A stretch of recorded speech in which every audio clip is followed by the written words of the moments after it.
How you doing, guys? Glasgow here, and I just got done shooting my first informational type of a video, and with everything set up, I thought it'd be a good idea to go ahead and talk about my EDC, or everyday carry system. Something I've been wanting to do for a while, just never really had a chance to do it, and so with everything set up, I thought it'd be a good time. So first off, what is an EDC, or everyday carry system? It's pretty self-explanatory. It's just the items that we have on our persons every day, and for the purposes of personal protection, protection of other people, as well as just things that are convenient to have with us all the time. So I'll start off with the first item, definitely the least exciting item that I always have on my person every day, is a good old cell phone. Good device, good service. It's going to be reliable there when I need it. Everybody has a cell phone nowadays. You'd be hard pressed to find somebody who doesn't. But extremely important as far as an everyday carry system is concerned. The next item, also not really a personal defense item necessarily, but it's a multi-tool. This particularly is the Leatherman Fuse. It's a great multi-tool, compact, lightweight, versatile. It has just about everything you want or need. Has a knife blade, screwdrivers, pliers, scissors, a ruler, just all kinds of things. It's been amazing to me how often I use my multi-tool, since I have one with me now. All the time somebody's needing something that I have right here in my multi-tool, right in my pocket. I put a little piece of 550 cord on the lanyard there, and it just makes it easy when it's in my pocket. Just reach in, grab that 550 cord, and pull it up out. So that's been a very useful tool to have in my EDC system with me every day.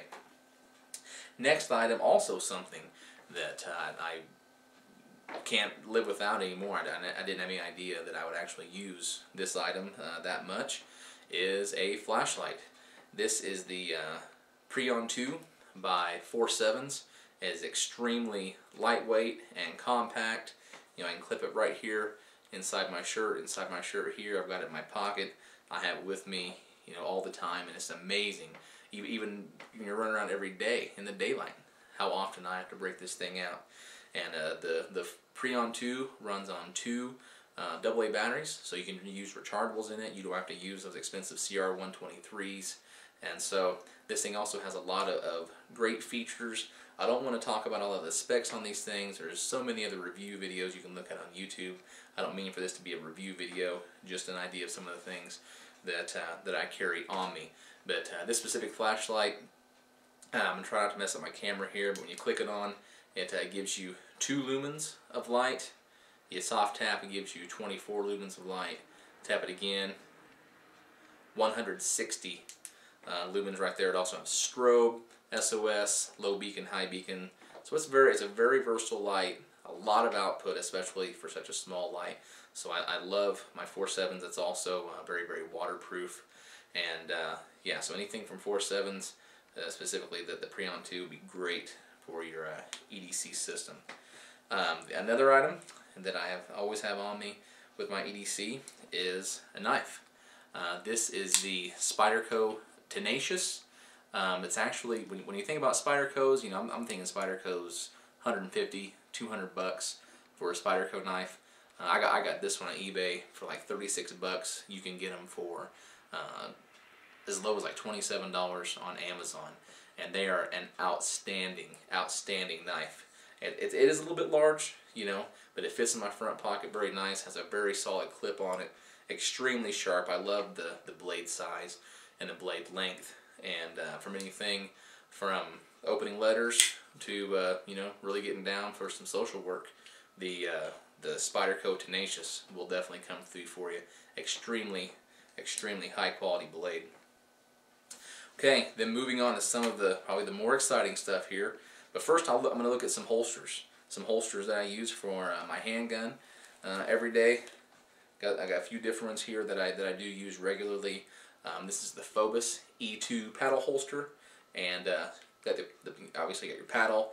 It just snaps down inside, clicks onto the front of your trigger guard, and I love this holster. It rides a little bit low though, So if you have on, you know, a t-shirt or even like a button-up shirt like this one, sometimes it puts that muzzle down just a little bit low.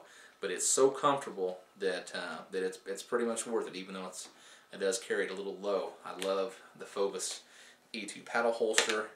But a better option, I think, if you're going to go with an outside the waistband holster, is I really love this holster here. Just your standard leather belt slide. This one's from Don Hume. Very good company, very, very high quality leather holster. Has the thumb snap on the top. I like that, so it offers some good weapons retention. It does carry a little bit higher than the Phobos, which I don't mind. So it conceals very, very well. If I'm wearing a button-up shirt or something like this, and I have my Don Hume leather belt slide, it conceals very, very nicely. And this is definitely my most comfortable holster. It's even more comfortable than the Phobos. So a lot of companies out there make leather belt slides. I mean, I don't think anyone's as good as the other, but this Don Hume is very, very good. Now, what about if I'm wearing, you know, shorts and a t-shirt and whatnot, and I need a little bit more concealability? This is a great inside the waistband holster. This is the Phantom by Blade Tech. It is, you know, made of a hard plastic. Again, the weapon kind of snaps down inside. Has this little protective edge on it, so it keeps the weapon from digging into your side. It has loops that can either go around your belt and snap, or typically I just put the belt through them when I'm putting the holster on.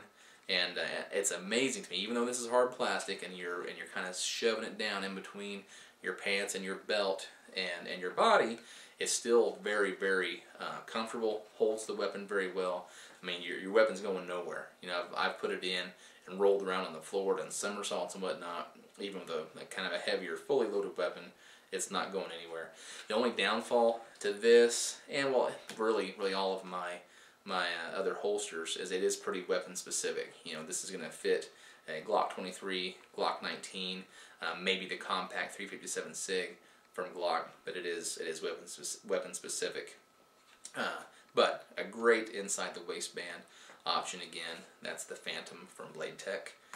So we like that one. Also, breaking this thing out here, I've had this thing for many, many years. I think this is made by a company called Python. I couldn't tell you anything else about them. This is just a good old classic shoulder holster. You know, a horizontal, so the weapon's kind of pointing out the back, but you've got a dual magazine holder on there. I do actually use this every once in a while, not that much. Typically, if I'm throwing on a light jacket or even a heavy jacket, and I'm making a run out, I'll throw the shoulder holster on. And it is kind of nice though. Every once in a while, I'll use it just to get the extra weight and whatnot off my hip. You know, from carrying the good old fashioned hip holster. So shoulder holsters, you know, lots of other companies make a lot better than these, and it is actually a good EDC option. Okay, and then last but not least is the firearm of choice. And I know, you know, I'm on the bandwagon, but I love them. This is the Glock 23C, the compensated version. This is the compact, you know, mid-size 40 caliber from Glock. I was first introduced to Glock about 10 years ago when I was in the police academy, and at first I hated them. Absolutely hated it. I didn't like the way it felt in my hand. I didn't like the sight picture that I got. The whole thing felt awkward. It just felt different than anything else I'd ever fired before. So I hated it. But after just repetitive, just weeks of just shooting, I got used to it and got very proficient with it. And that's in my experience. Once a person gets to where they're a good shooter with a Glock, it's hard to go back to anyone else.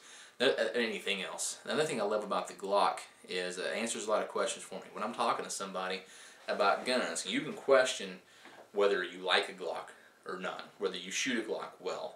But what you cannot question is their quality and their reliability. And I still got guys to this day that say, well, you know, what are you carrying? I say, I'm carrying a Glock.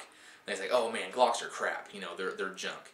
And that tells you right there, this guy doesn't know anything at all, you know, about firearms. They're outstanding. They're not the most accurate. When it comes to durability and reliability, that's my biggest thing. I gotta know when I pull this thing out of the holster, it's gonna go bang. You know, I don't have time to be wondering if my handgun's gonna go off or not. And so the other thing about them, there's a billion accessories out there for them. To go over some of the specs on mine, these are Trijicon Tritium night sights on the top. Absolutely love those. I think night sights are a must, and with any handgun. Internally, it has a Share 3.5 pound trigger bar in it. So going from the 5.5 pound factory to the 3.5 pound, it gives it I think a crisper break, a lighter break, and actually helps you with follow-up shots, just with being more accurate in general. And also on mine, I've put in a Wolf stainless steel guide rod. Basically, because I'd watched a YouTube video one time, shows a guy, I know it's still on YouTube, fires 1,000 rounds of 9mm through a Glock 19 in something like 12 minutes, something like that. Yet eventually the weapon failed because that plastic guide rod melted in two. And so I looked at that and said, you know what? That's an internal working part of the weapon, and I want mine to be metal. So I got rid of the plastic sights, got rid of that plastic guide rod, made it all steel. Probably added to the weight just a little bit, but man, it's still nominal. And of course, I carry your normal capacity 13 round Glock 23 magazine. Fits flush in the weapon, makes it very concealable in the holster, and just makes the weapon in its factory original configuration. However, when it comes to a spare or a backup magazine, I use a 15 round Glock 22 magazine, and I've also added a 2-round Glock extension onto the bottom of it. So just for a visual representation here, when the magazine is in the gun, yeah, it does stick down, just a little bit. But I figure if I have one in the chamber and 13 in the mag, and I go through all those rounds, and I have to do a mag change, I think the word's out. Crap's gone down, it's gone bad. I'm putting rounds down range. The bad guy will have already put rounds down range. Do I care that my mag sticks out an inch or so? No, I don't care whatsoever. So it's important to me, though, to have those extra 4 rounds right there on hand, so I can have 13 or 14 rounds in the weapon, 17 round backup mag, 31 rounds of 40 caliber. That's the other thing with this compact concealed carry gun. I carry this with me all the time, and not one time out of the years that I've carried concealed have I ever had anyone say, "Hey man, is that a gun? Is that a gun bulging out?" Nobody's ever caught me with my Glock 23. Of course, I always carry it legal, but nobody's ever said. And in fact, I had a buddy one day come to my office, and he's like, "Hey man, are you carrying today?" I was like, "Yeah, I'm carrying." It's like, "Oh, I looked and I didn't see it." So how in the world they fit 13 rounds of 40 cal in such a compact weapon, I have no, but it's just an outstanding gun. So guys, that's it. That's the EDC system. I suggest that you develop your own, perfect it, carry things that you're gonna have with you all the time. I'm a big fan of the 45 ACP just as much as anybody else is. But you go with that full size 1911 or something like that, and it's too big, it's in your pants, it's bulky, it's heavy. You start leaving it at home, it doesn't do anybody any good, whatsoever. So go with a system that works. Go with a system that you're going to have with you all day, every day, and it's going to be there when you need it. So thanks for watching, guys. I'd love to see your EDC systems as well. Take care.